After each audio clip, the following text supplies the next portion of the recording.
Lunes Cívico con Nahum Valladares.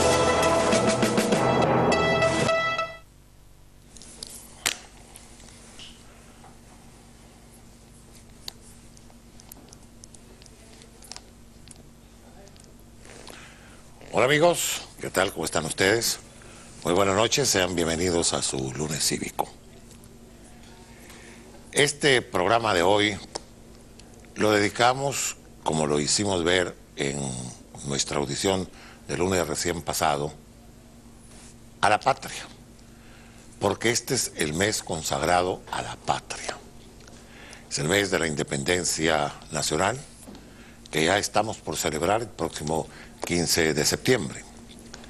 Y por eso todas estas audiciones hasta llegar al último programa del mes de septiembre se lo estaremos dedicando a la patria desde diferentes ángulos, desde diferentes episodios de la vida de nuestro país. Hoy vamos a hablar como tema de lo que es la patria. Pero la patria no solo como significado, el lugar donde alguien nace, donde alguien adopta para vivir, sino el concepto patria. ¿Qué se encierra con ese concepto de patria? Porque patria es un vocablo que es muy fácil expresarlo, pero es muy difícil sentirlo. Porque patria es el conjunto de valores, patria es no solo el sentimiento, porque eso ya es el patriotismo, pero patria involucra tantas cosas que podemos hasta ligarlo con la misma identidad de nación. Y esto es lo que hoy queremos abordar con una persona a quien conocemos desde hace mucho tiempo, y que por eso lo hemos escogido para poder dialogar sobre el concepto de patria, porque se ha dedicado a la vida diplomática. Él fue embajador de Honduras en Perú. ¿Recuerdan ustedes aquel famoso asalto que hizo el movimiento revolucionario Tupac Amaru a las instalaciones de la Embajada de Japón en Lima, Perú?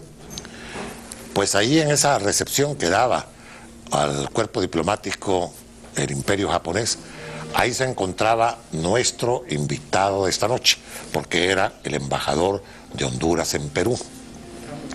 Y su última misión diplomática la tuvo en España, fue embajador de Honduras en España. Lo conozco muy bien porque trabajamos juntos cuando estuvimos elaborando el libro blanco de la defensa nacional. Y ahí conocí sus valores, su amor a la patria, porque él ha sido un defensor de la soberanía nacional, precisamente cuando captábamos algunos de esos capítulos que en el libro de la defensa nacional teníamos que abordar para la defensa de nuestro territorio. Eduardo Martel lo teníamos en primer orden. Eduardo, bienvenido al programa. Muchas gracias, Nahum, por esas palabras tan elocuentes y cariñosas. Y vengo con mucho gusto para que podamos el día de hoy hablar sobre la patria, sobre lo que constituye este concepto de patria, del cual el presidente Kennedy decía que no hay que preguntarse qué puede dar la patria por uno, sino qué podemos dar nosotros para la patria. En ese sentido, como se señala y sabemos nosotros, la patria es el conjunto de valores que encierra, digamos, todo lo que nosotros, digamos, sentimos profundo respeto. La nación, sus símbolos nacionales, sus problemas, y sobre todo porque nacimos en este territorio. Nuestros abuelos y padres nacieron en este país y obviamente nosotros tenemos que sentir un cariño especial y sobre todo trabajar en dirección de lo que se puede hacer por la patria. Honduras tiene muchos problemas y nació y recorrió un camino tortuoso con ventajas y desventajas, pero sí, a pesar de todo eso, ha ido avanzando un poco lento, pero en su historia podemos ver que ha producido una cantidad de hombres importantes, la patria. Mencionamos a Dionisio de Herrera, que es una persona que no se estudia mucho y no se menciona en Honduras, pero hace poco yo digo que es el padre de la patria. Es el que establece, digamos, el Estado de Honduras, Morazán. Morazán es la figura cimera de la historia de Centroamérica. Yo tuve el honor de llevar una estatua a David, donde él escribió sus memorias, y pude constatar, digamos, habían todavía viejecitos que se habían transmitido datos sobre lo que hacía Morazán en eso. En David se hizo una plaza Morazán y todo eso. Pero tenemos a Valle, que también es hijo de esta patria y que supo, digamos, darle lustro al talento centroamericano y en especial a nuestra patria. Tenemos posteriormente hombres como Marco Aurelio Soto, Ramón Rosa, Policarpo Bonilla. Recientemente hombres importantes como Juan Manuel Gálvez, presidente especial, Villeda Morales, y en el campo pues científico también Honduras ha sobresalido con una serie de médicos, de abogados que han sabido poner en alto, digamos, el nombre de Honduras y han sabido ubicarlo en un lugar donde todos aspiramos a que la patria esté. Me ha gustado mucho el introito que ha hecho Eduardo Martel sobre el concepto patria que hoy queremos abordar, porque en pocos minutos él ha hecho una parte resumida de lo que es el valor de patria, lo que representa la patria. Y cuando hablaba de figuras cimeras de nuestra historia, es ahí donde muchas veces, por equívocos que hemos venido arrastrando desde hace muy poco tiempo, porque antes la educación era una educación sólida. Teníamos maestros que sabían lo que enseñaban. Ahora se enseña muy poco y el aprendizaje es malo. Hoy platicaba precisamente con algunas personas y hablábamos sobre algunos equívocos que serán, por ejemplo, de Dionisio de Herrera, que manejan que Dionisio de Herrera fue redactor de Acta de Independencia. No. Don Dionisio de Herrera redactó el Acta de Adhesión a la Independencia y juramentó la lealtad de Tegucigalpa, de la Alcaldía Mayor de Tegucigalpa, a la Junta Consultiva de Guatemala, que se instaló el 15 de septiembre de 1821. Pero esa redacción es de un acta de adhesión, no es el acta de independencia. El acta de independencia original nace el 15 de septiembre de 1821, cuando se han conocido los documentos de Tuxtla, Chiapas y Comitán, que se habían separado del Reino de Guatemala y se unieron al Imperio Mexicano de Agustín de Iturbide. Pero esos son conceptos que muchas veces se equivocan en la enseñanza y se dan mal. Pero don Dionisio Herrera es una figura preclara de la independencia en Honduras, porque él, junto al padre Juan Francisco Márquez, comenzaron las tertulias patrióticas desde 1813.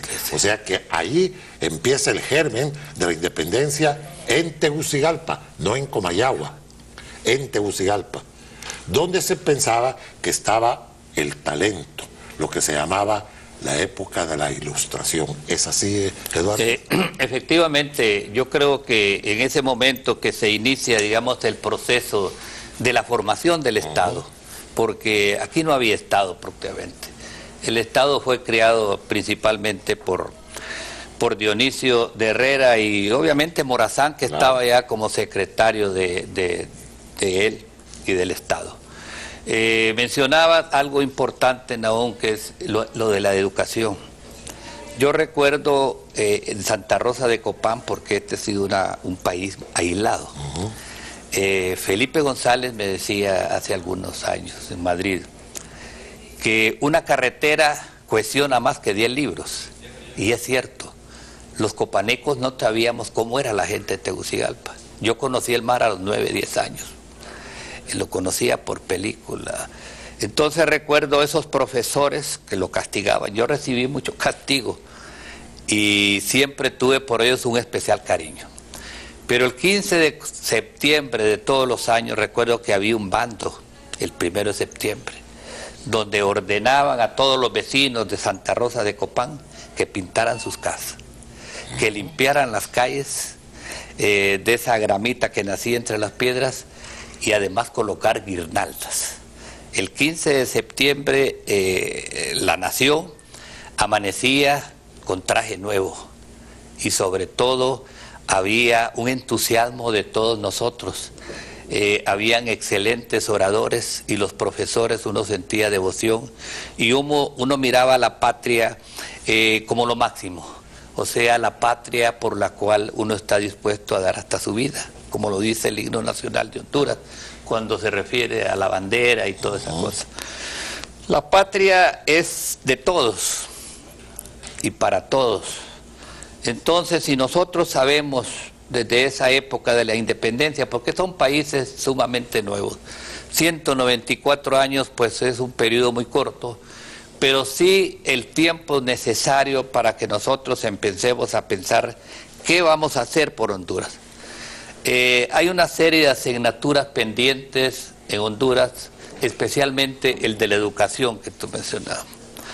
Hace algún tiempo también conversaba yo con un escritor mexicano, muy afín a los estudios y a los conocimientos sobre eso. Me decía Carlos Fuentes, con el estado actual de la educación en Centroamérica no hay ninguna posibilidad de desarrollo. Y te voy a explicar por qué. Porque el desarrollo tecnológico ha sido tan rápido que más bien la brecha entre nosotros y los países se ha ensanchado. Entonces, en ese sentido, nosotros tenemos que trabajar en función de la educación. Pero una educación que sirva no solo como etapas formativas, sino para que, en primer lugar, cultivar los valores y preparar ese educando para que pueda ser útil a la patria, pero también que pueda servir de su profesión, que pueda ser un medio de su vida. Creo yo de que las escuelas técnicas, yo soy partidario de las escuelas técnicas, como muchos Infop. En los Estados Unidos, por ejemplo, el porcentaje de estudiantes que van a la universidad es un 49% y un 52% deciden por carreras técnicas. La educación en Honduras, sin ser, digamos, un estudioso a fondo de eso, está muy descoordinada. La escuela, el kinder, el colegio y después la universidad. No hay cohesión ni continuidad de lo que se enseña. Yo veo ahora a los estudiantes que hacen examen en la universidad, pero los muchachos no están preparados para ese tipo de examen. Vienen con una formación académica muy mala y llegan a la universidad. En España había un sistema muy interesante. Los profesores de la universidad llegaban a los colegios, daban una formación y hacían el examen en el mismo colegio, pero en base a lo que se enseñaba. Entonces, hay muchas maneras de ayudar a la patria, cada quien en su campo. Usted como abogados, usted como el insignia de la radiodifusión, la historia de Honduras, los médicos en su campo, los deportistas en su campo, y cada quien que sepa, vamos a trabajar para la patria. Para engrandecer a Honduras. Porque esa es una de las cosas importantes y por eso quería tener aquí en el programa a Eduardo Martel para que lo platicáramos así llanamente. Porque cuando hablamos de patria no solo es el vocablo, decir, esta es mi patria. Pero ¿qué hacemos por la patria? ¿Servimos a la patria o nos servimos de la patria? Esas son de las cosas que tenemos que preguntarnos. ¿Qué hacemos por la patria? No qué la patria hace por nosotros. Porque eso es lo fundamental para construir precisamente el andamio de la nacionalidad. Saber lo que es y conocer el concepto de patria. Vamos a continuar con Eduardo Martel después de esta pausa, platicando sobre nuestro tema de hoy, patria. Ya regreso. Platicando con un grupo de amigos a quienes saludo esta noche, Evaristo López Rojas, Fernando Callejas, Chema Watson, el doctor Gaspar Vallecillo. Sí. Que Gaspar hace muchas cuestiones que son hasta de juego de palabras, pero que son verdades, porque no es lo mismo ser patriota que ser patriotero. Claro. Hay una diferencia enorme, como lo de que ser libertador y libertario, ¿va? Que es diferente. Pero hay algo que nosotros hemos perdido en el camino, y es el estudio de la historia de Honduras. Pero la historia aquella que nosotros aprendimos, te acuerdas de Perfecto H. Bobadilla, de Miguel Navarro. Don Miguel Navarro. Don Miguel Navarro, la historia, don Rómulo Durón, el padre Vallejo. Que los grandes historiadores de Honduras, esos textos se perdieron. Estas generaciones de ahora no conocen eso. Y ahí está el génesis de nosotros como patria. Ahí está. Porque fueron los primeros estudiosos, los primeros que empezaron a buscar no solo en lo que había en el archivo de Indias o en el archivo de Guatemala, sino que a conocer lo que habían dejado los relatores y cronistas de la época colonial. Eso se ha perdido. Yo creo que tenemos que rescatarlo, Eduardo, porque sin eso estamos como perdidos, estamos en un limbo de patria. Porque patria no solo es el nombre con el cual nos conocemos en la geografía, el concepto de patria es otro, lo que debemos de llevar adentro y lo que tenemos que hacer para enaltecer a la patria. No sé si tú compartes ese criterio. Totalmente. Hace un momento comentaba contigo de que el Papa Francisco, con esas conocimiento que tiene, decía y mencionaba y ratificaba en Bolivia que el que olvida su pasado y sus raíces no tiene futuro. En ese sentido nosotros hemos sido ingratos con esas pléyades de patriotas que has mencionado y que obviamente son profundos desconocidos. En Honduras no hay una cátedra sobre Morazán, Sí. sobre Valle. Sí. No hay un panteón de los hombres ilustres como existe en la República Dominicana, para que los niños vayan a ver quiénes eran los padres de la patria. Pero además tenemos un lugar sagrado, que me decía un español hace algún tiempo a mí, que las ruinas de Copán, que el imperio maya, la civilización maya, para él era la primera en la historia de la humanidad. Y nosotros tenemos la Atenas en Copán, la Atenas copaneca. La única ciudad maya donde se desarrolla el barroco. Y por eso quienes llegan a Copán son generalmente científicos, arqueólogos y sobre todo profesores universitarios que quieren ver y conocer in situ el talento de los copanecos. Nosotros tenemos que trabajar para que la historia de Honduras se conozca a profundidad, porque a veces nos conocemos más la historia de otros países, perdemos muy rápido la manera de hablar y hay que conservar el habla hondureña como un aspecto de ¿cómo se llama?, de identidad nacional con sus palabrejas, pero la comunicación y la revolución de las comunicaciones tenemos que ponernos nosotros en alerta porque podemos perder toda nuestra cultura, que es muy rica, ¿no?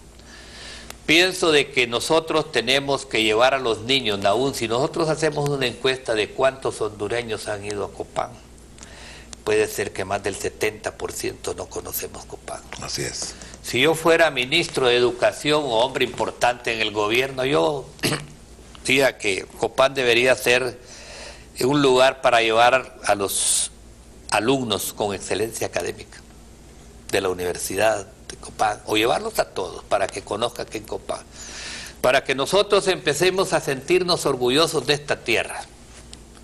Este país ha sido digamos, a veces olvidado, a veces maltratado, a veces despreciado, pero nosotros que queremos este país debemos resaltar los campos en los cuales este país ha sobresalido. En el campo, digamos, diplomático, don Policarpo Bonilla estuvo en la Paz de Versalles y tuvo un papel destacado. José Enrique Cardona fue un jugador que puso en alto el balompié hondureño. Jugó por muchos años en España. Tenemos científicos en Inglaterra y otros países, pero aquí hay talento en la universidad, hay jóvenes talentosos, y lo que hace falta es empezar a cultivar desde el colegio, empezar a poner seriedad en lo que es la educación y la formación desde la escuela hasta el quinto o sexto curso. Pero hay una cosa también, Eduardo. Estamos hablando de los valores de la patria cuando nos remitimos precisamente a la parte original de nuestra historia, cuando nacemos como Estado en 1825 con Dionisio de Herrera, que vienen después los preclaros de nuestra historia, entre ellos Juan Lindo, José Trinidad Cabañas, el mismo Francisco Ferrera, que luchó contra Morazán, pero fue una figura estelar de la historia. José María Medina. José María Medina, al cual le debemos precisamente el habernos elevado a la condición de república, salir del Estado hacia la república en 1866. Pero estos son personajes de nuestra historia, pero hay una época contemporánea donde hoy los jóvenes no conocen nombres que han tenido un brillo en la historia. Voy a darte algunos y me gustaría que me fueras ayudando con eso. Entre los que conocimos nosotros, Esteban Mendoza, para el caso, que era el prototipo de el hombre que conocía de la sapiencia en el derecho internacional. Esteban Mendoza.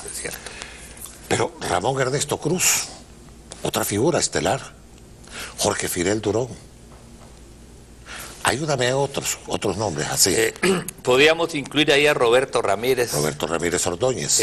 Rogelio Martínez Agustinos, que era un excelente abogado, polémico, pero con el que mantuvimos una estrecha relación. Ramón Valladares Soto. Ramón Valladares Soto, don Pedro Pineda Madrid, que todos ellos, con ellos trabajamos para resolver en forma definitiva el Camilo Gómez y Gómez. Camilo Gómez y Gómez era el cartógrafo, era el hombre que elaboraba todos los planos para la frontera. Pero lo importante de todo eso, Nahum, es cuando, digamos, parte de un sector de la patria se deciden a trabajar en equipo para salir adelante, lo logramos. Y ese juicio con la República del Salvador, pues duró 13 años. Pero en esos años nosotros visitamos, yo era encargado de visitar los archivos. Estuve algunos años en el archivo de Indias, estuve en los archivos de Sevilla, de Madrid, de Londres, estuvimos en la frontera buscando papeles en las alcaldías municipales, y eso dio como resultado pues que se presentara ante la Corte, y trabajamos con juristas internacionales de prestigio. En primer lugar, yo menciaría a Julio González Campos, recientemente a Ignacio Sánchez, y otra serie el doctor Dupuy, que se incorporaron a este trabajo, pero con una gran devoción, porque sabían que Honduras estaba en una posición justa, y obviamente se resolvió el problema y se terminaron los problemas o los encuentros y malentendidos con la República del Salvador. Entonces, en la universidad conocemos nosotros otros personajes. Jorge Arturo Reina, por ejemplo, es un hombre que ha aportado, mucha gente no lo quiere, pero hay, ahorita aquí más se nos puede pensar, Esteban Mendoza, que fue el hombre que realizó el primer examen para el cuerpo diplomático hondureño, entre los cuales los examinandos los que se examinaron estaba Enrique Ortiz. Enrique Ortiz de Colindres, estaba César Nichito Matute, Gutiérrez, estaba el abogado Batres, Carlos Roberto Reina. Entonces ese era el nivel de las personas que nos representaban a Sí. nivel internacional, porque eso es muy importante también. El reflejo de la patria está en la calidad de las personas que enviamos nosotros a representar a la nación, Sí. y al presidente de la República. Pero hay una serie, hay muchos personajes, y pienso de que para eso, Nahum, tú que trabajas en la radio, en un medio tan importante, pues sería bueno hacer coloquios, pero con prácticos, sacar, digamos, medidas prácticas y rápidas para empezar, digamos, a incorporar a esa gama de jóvenes. Este es un país de jóvenes. Pero es que hay una cosa también, Eduardo. Tenemos que ver que hay que enseñarle a los que enseñan. Fíjate que aquí hay unas escuelas que tienen nombres de figuras importantes de nuestra historia. La escuela Ramón Rosa, y los que imparten clases en la escuela Ramón Rosa no saben quién fue Ramón Rosa. Entonces no le pueden transmitir a los niños y a las niñas, a los jóvenes, la figura de Ramón Rosa. Tú vas a un colegio que se llama el Colegio Jesús Aguilar Paz. ¿Y quién era Jesús Aguilar Paz? No conocen quién fue el hombre que hizo el retrato de nuestro país. Esas son las cosas que debemos nosotros llevar como al rescate de los valores que forman la identidad de patria. Yo conversaba con el doctor Aguilar Paz, me decía, yo le pregunté, cuando uno ve un mapa de Honduras, se queda asombrado, ¿cómo una persona pudo elaborar eso? Me dijo, recorrió a loma de mulo todo el país. Entonces, ese es un hombre que hizo patria. Claro. Y sigue haciendo patria.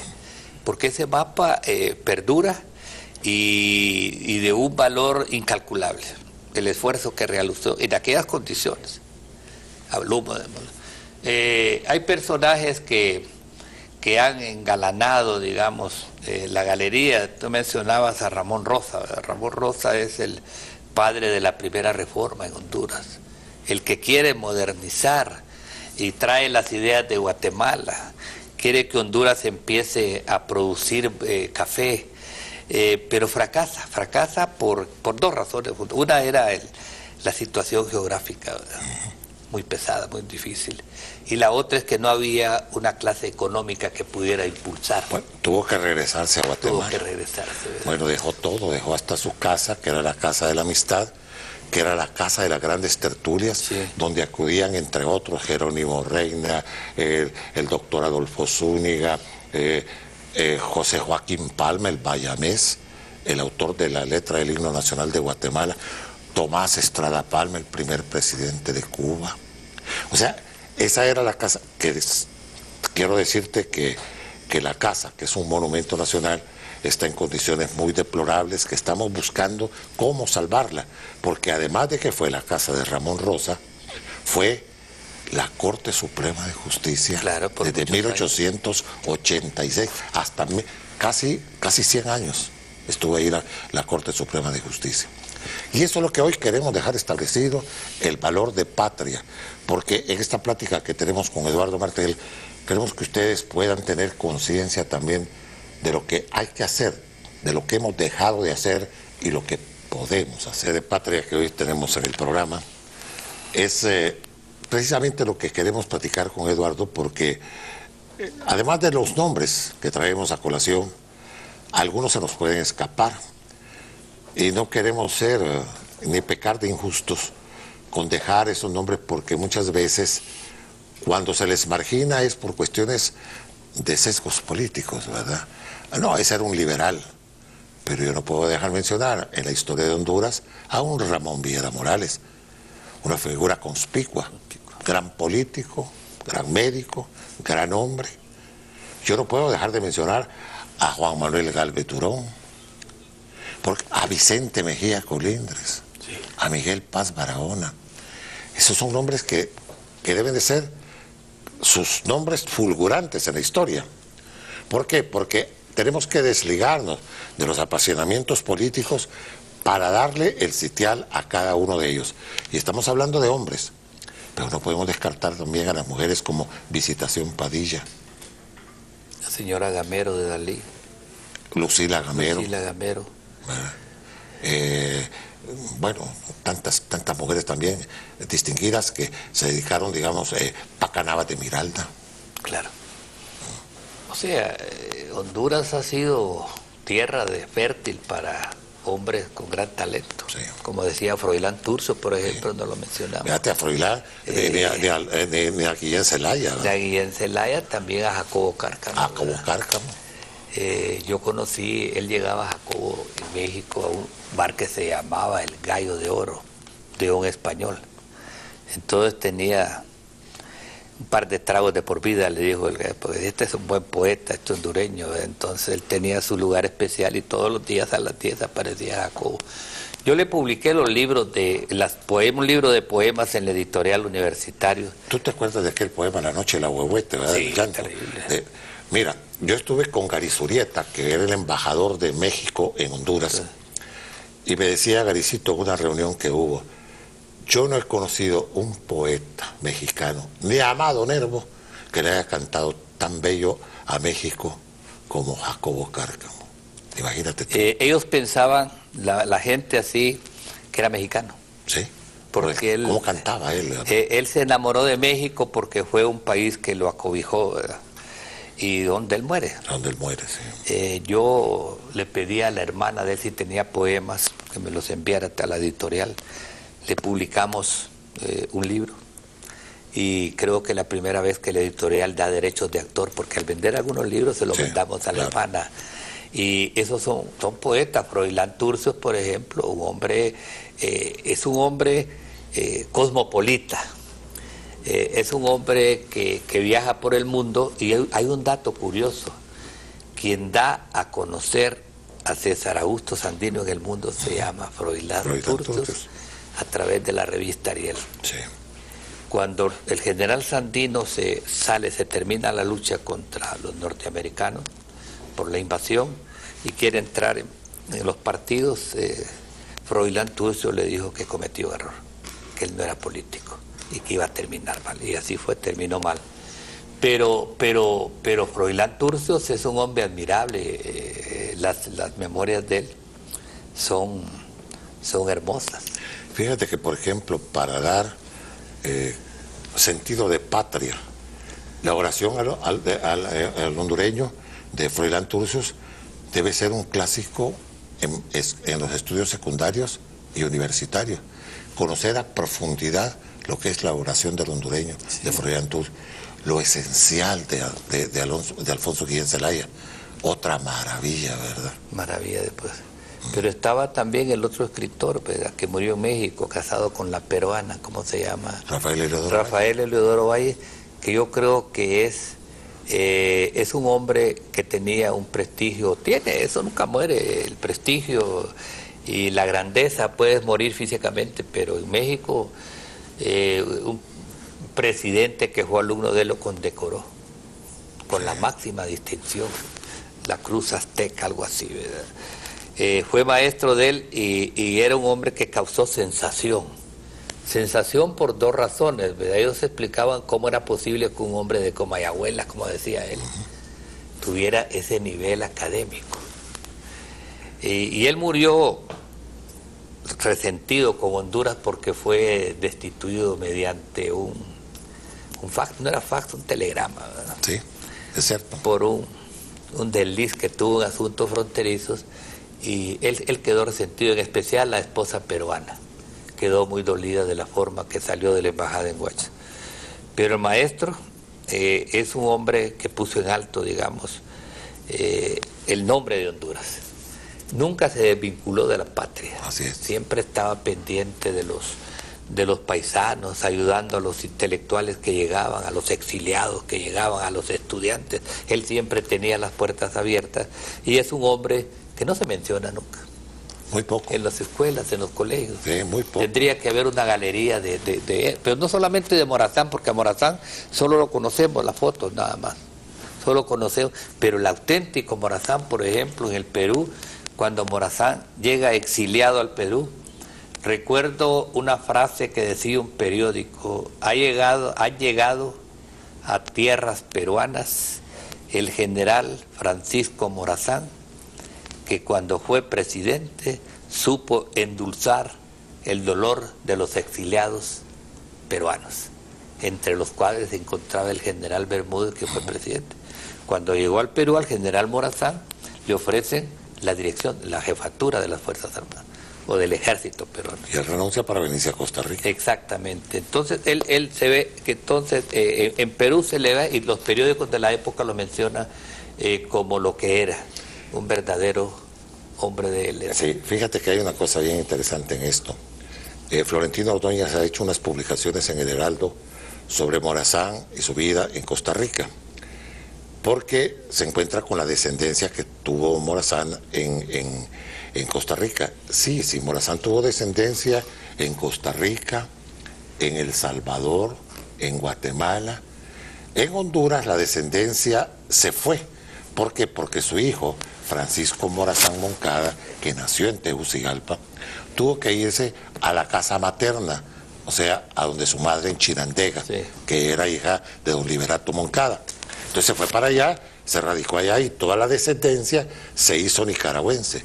Pero la descendencia de Morazán, por ejemplo, los Fuentes Mor y Dígora Fuentes, todos tienen tronco desde Morazán, con Rita Celayandía, que fue la madre del general del general Ruiz, Antonio Ruiz. Entonces allí hay que ver la descendencia, por ejemplo, de Morazán en El Salvador. ¿Con quién? Con los Ulloa. Y mira lo que son las cosas. Que Ulloa era de Comayagua. Claro. Pero se fue a radicar al Salvador y allá se casó con Adela, la hija de Morazán. Y toda la descendencia del general Morazán fue Ulloa Morazán. ¿Por qué? Porque la colateral de Morazán, que fue de don Juan Bautista y sus hijos, otros hijos de Moroselí, pero esos ya no descienden directamente de don Francisco, sino que don Juan Bautista Morazán. Eso que señalabas hace un momento, Nahum, es el espíritu ese confrontativo, claro, que ha habido, que nace con la independencia entre Comayagua y Tegucigalpa. Así es. O sea, ahí empezamos ya nosotros al primer pleito, ya.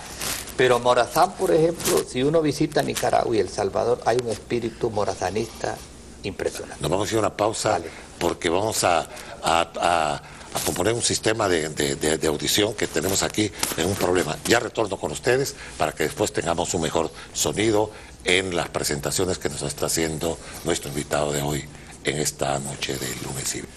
Patria, para servirte estamos. Y hoy, precisamente esto estamos haciendo con Eduardo Martel, porque lo que queremos es precisamente rescatar lo que se nos está perdiendo, los valores que representan la grandeza de una nación. Eso es enterrar al país. El país todo debemos de hacer un esfuerzo, medios de comunicación, los educadores, la juventud, la familia. Todos debemos de saber que la responsabilidad de patria es de todos y todos tenemos que asumir nuestras posiciones para llevar adelante al país, para que tengamos un buen legado a las generaciones futuras, como lo soñaron los prohombres de la patria, don Dionisio de Herrera, don José Cecilio del Valle, don Francisco Morazán y todas aquellas figuras estelares de nuestra historia. Hablábamos de Morazán con Eduardo Martel y le decía que Morazán es el prototipo de la figura que la conocemos. ¿Por qué? Por sus estatuas, por los bustos, por esos monumentos que se han levantado en, podemos decir que en los 18 departamentos del país. Hay algunos departamentos que no tienen un busto de Morazán, una estatua de Morazán.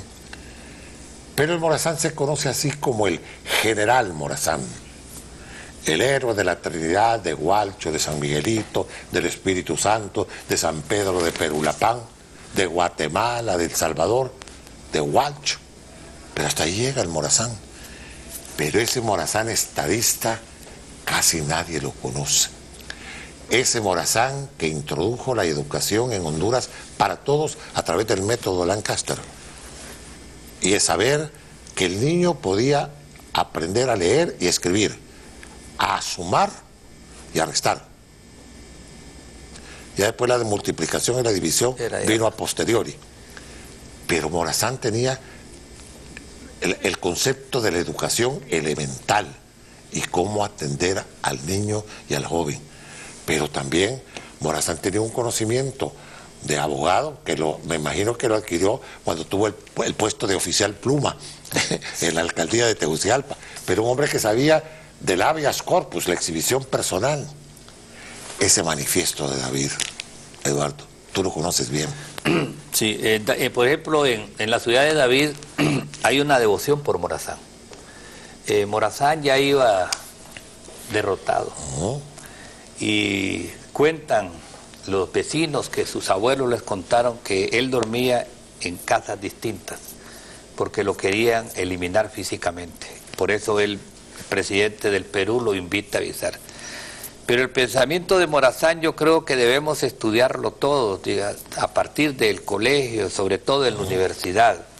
El pensamiento de Valle también, que es un hombre fuera de época, ¿verdad? Sí. Un hombre que fue por poco tiempo canciller mexicano, pero fue un hombre de su tiempo.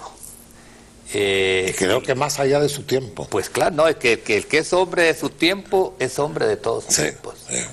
Sí. Y Valle, cuando uno lo lea, pues se queda impresionado. Recuerdo que yo viajaba mucho a Guatemala con el canciller Palma Gálvez. Él trabajó mucho en Guatemala y le ofrecieron la biblioteca de Valle. No se compró, pareció caro, yo creo que no era cara. Podíamos haber rescatado todo el legajo intelectual del sabio Valle, pero Morazán no tuvo la formación de Valle. No. Él fue un autodidacta que asimiló los principios de la Revolución Francesa. Leía a los tratadistas. Los tratadistas de la época, y sobre todo sabía que el liberalismo era como doctrina, y con ejemplo de la Francia heroica y valiente, pues que ese era el camino. El camino para Centroamérica era el de la unión y sobre todo modernizarse. Lo fusilaron, se estancó, entonces las etapas se dividieron de prosperidad una época, después separado, volvía a nacer, ¿verdad? Te decía hace un momento que la fatalidad de la geografía fue muy dura para el desarrollo de este país. Nosotros tenemos que convertirnos y luchar contra la adversidad, pero como un todo, ¿verdad? Y con todos. Talento sobra, voluntad es la que tenemos que vertebrar voluntades, y que cada quien desde su puesto que le toca hacer o cumplir, si lo hacemos y pensamos en lo que fueron los que lucharon por la patria en peores condiciones, ofrendaron su vida, pues podemos nosotros ir avanzando y salir adelante. Aquí hay personajes, yo había omitido a Roberto Palma Gálvez, Eliseo Pérez Cadalso. Eliseo Pérez Cadalso, que es un hombre encantador. Una noche con Pedro Pineda y él tuvimos una noche bohemia en la Ciudad de México, y tuvimos varias horas y pude asimilar y digerir todo lo que hablaba. Eliseo era un hombre extraordinario. Yo lo conocí muy bien, y el hombre posiblemente ese tipo de embajadores encantadores, que cuando llegaba el hombre que sabía comportarse, pero de una gran cultura. Y como buen Ortega era el hombre que llevaba la idea de Valle al lugar donde él iba. Claro. Bueno, él fue el que editó el Apóstol de América, la vida de José Cecilio del Valle, ¿verdad? Increíble. Otro que estudió mucho a Valle, recién fallecido, Matías Funes, por ejemplo. Matías Funes era un estudioso de Valle. Un estudioso de Valle, pero además un hombre muy completo. Muy completo, sí. Matías, un hombre de mucho cerebro. Pero Eduardo, se nos fue el tiempo. Pero antes de que nos despidamos, quiero enviar un saludo muy especial a otro de los intelectos hondureños de esta última generación, donde estaban Óscar Acosta Celedón y todo, Rafael Eiva Vivas, a quien saludo muy especialmente, creo que tiene una actividad el día de mañana en la Cancillería, trataremos de acompañarle. Pero Rafael Leiva-Víez es otro de los estudiosos de la patria. Rafael es un entrañable amigo mío de hace muchos años y yo le guardo un afecto muy singular, lo quiero mucho.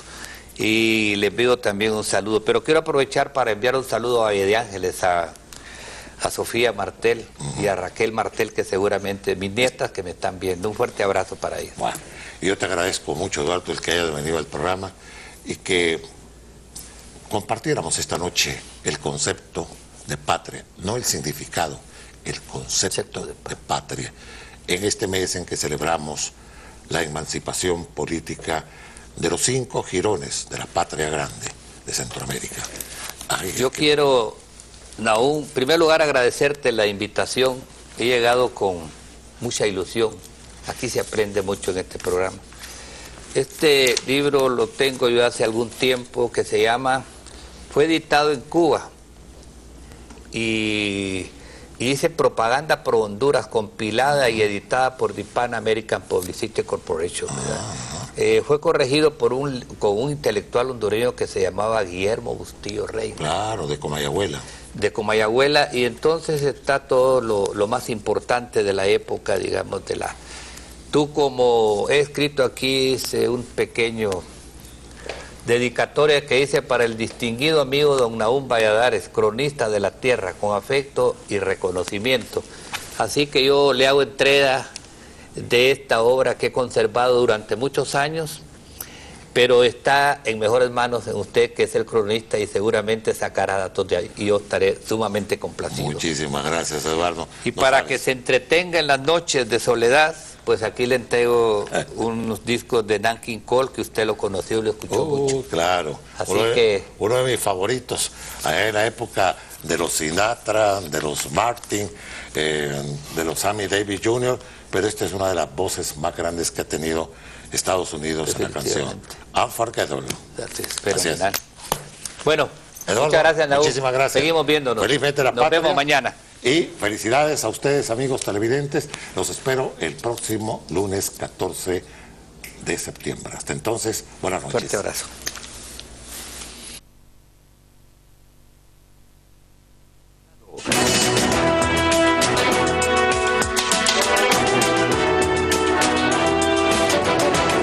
Lunes Cívico con Nahum Valladares.